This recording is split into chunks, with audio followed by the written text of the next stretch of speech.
నమస్తే మామాస్. ఆగస్ట్ 15 సందర్భంగా క్యారెట్ హల్వాతో మీ ముందుకు వచ్చేసాను. దీన్ని ప్రిపేర్ చేసుకోవాలంటే ముందుగా మనం క్యారెట్ని పీల్ ఆఫ్ చేసుకొని మంచిగా నీట్గా కడుక్కొని తురుముకోవాలి. దీని సాయంతో కూడా తురుముకోవచ్చు, లేదా మిక్సీ సాయంతో కూడా తురుముకోవచ్చు. నేను రెండు విధాలుగా చూపిస్తున్నాను. మీ దగ్గర ఏది ఉంటే దాంతో తురుముకోండి. తురుముకున్న క్యారెట్ని సైడ్కి పెట్టేసి స్టవ్ వెలిగించేసి గిన్నె పెట్టేసి గిన్నెలో 1/2 లీటర్ పాలు వేసుకోవాలి. 1 kg క్యారెట్కి 1/2 లీటర్ పాలు. ఇది కాగే లోపు ఇంకొక స్టవ్ పైన మనం కుక్కర్ పెట్టేసి స్టవ్ వెలిగించేసి అందులో నెయ్యి వేసేయాలి. నెయ్యి వేసిన తర్వాత మనం ఏదైతే తురుము పెట్టుకున్న క్యారెట్ ఉంటుందో ఆ తురిమిన క్యారెట్ని కుక్కర్లో వేసేయాలి. మంచిగా నెయ్యితో మంచిగా మిక్స్ అయ్యేటట్టు మంచిగా కలుపుకోవాలి. మంచిగా కలుపుకున్న తర్వాత మధ్యలో పాలు కాగుతాయి. కాగిన పాలను స్టవ్ కట్టించేసి పచ్చి వాసన పోయేంత వరకు మనం క్యారెట్ని నేతిలో మంచిగా వేపించుకోవాలి.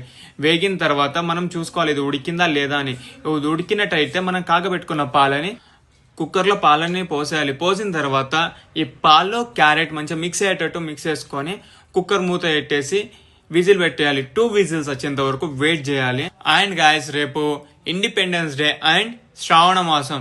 సో అబ్బాయిలు మీకు స్వతంత్రం వచ్చిందని, అమ్మాయిలు మీకు పండగ వచ్చిందని ఈ క్యారెట్ హల్వా మీ ఇంట్లో ప్రిపేర్ చేసుకొని హ్యాపీగా జాలీగా ఎంజాయ్ చేయండి. సో ఇంతలో ప్రెషర్ కుక్కర్కి విజిల్ వచ్చేస్తే 2 విజిల్ అయిపోయిన తర్వాత మనం మూత తీసేసి అలా ఇలా మంచిగా తిప్పేయాలి. మంచిగా అందులో పాలు ఉండకూడదు, డ్రైగా ఉండాలి. మీకు పాలు ఉన్నట్టయితే ఒక 1-2 మినిట్స్ అలా ఉడకబెట్టుకొని మంచిగా చిక్కగా అయ్యేంత వరకు మొత్తం క్యారెట్ ఒక దగ్గర వచ్చేంత వరకు అలా ఇలా తిప్పుతూ ఉండాలి. మధ్యలో వదిలేసి వెళ్ళిపోకండి. ఎన్నిసార్లు చెప్పాలి, మన పైన వంటలు అలుగుతాయి.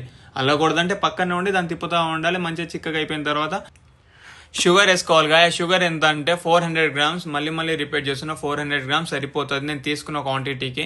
మీకు ఎక్కువ కావాలంటే స్వీట్ అది ఎక్కువ వేసుకోవచ్చు. నేనైతే 400 grams తీసుకుంటున్నా. షుగర్ మంచిగా క్యారెట్లో మిక్స్ అయ్యేంత వరకు మంచిగా మెల్ట్ చేసుకోవాలి లో ఫ్లేమ్లో. ఇది కూడా ఎందుకంటే మాడిపోతుంది. అది మాడిపోకూడదంటే మనం తిప్పుతూ ఉండాలి. సో మంచిగా ఇలా చిక్కగా అయ్యేంత వరకు వేగించి స్టవ్ కట్టేసి ఇంకొక స్టవ్ ఆన్ చేసి దానిపైన గిన్నె పెట్టేసి ఆ గిన్నెలో నెయ్యి వేసుకోవాలి. మంచిగా మెల్ట్ అయ్యేంత వరకు వెయిట్ చేయాలి. మెల్ట్ అయిన తర్వాత ఒక బౌల్ కాజు వేసుకోవాలి. మీకు ఎక్కువ కావాలంటే ఎక్కువ వేసుకోండి, ఇక్కడ మెజర్మెంట్ లేదు.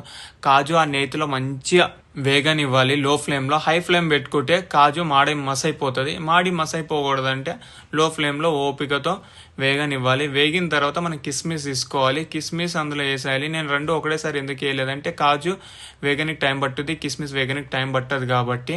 సో కాజు వేగిన తర్వాత మనం ముందుగా ప్రిపేర్ చేసుకున్న క్యారెట్ హల్వాలో ఇది వేసేయాలి. వేసిన తర్వాత మంచిగా మిక్స్ చేసుకోవాలి. గర్ల్స్, ఈ మాట మీకోసమే.